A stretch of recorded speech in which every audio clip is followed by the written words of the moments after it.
it's me again with CorelDraw tips and tricks. Somebody has sent me this graphic, and all they gave me, they want to put a 1-inch circle with a 1/4-inch key. And a key to me is a piece of metal you put in a cog to keep it from rotating. It's a metal key. So that's guessing what it is. So we're going to draw a 1-inch circle. And we're going to hit P and put it in the center of the page. And then we're going to draw that 1/4-inch key, 0.25. And I'm going to hit P. Evidently, I didn't hit P on this one.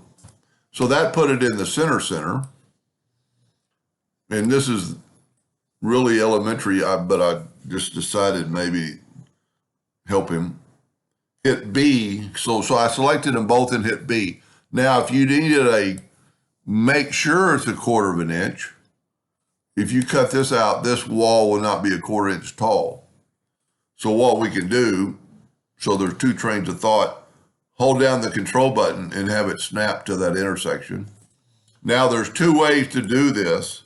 I'm going to make a duplicate of it. The easiest way, and the way I would do it, is to take the Smart Fill tool and fill that in and move it over.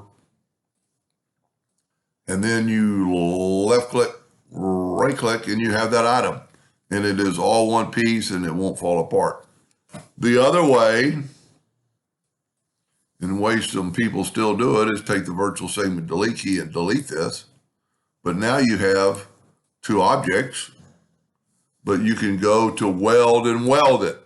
Now you have one curve. Either way works.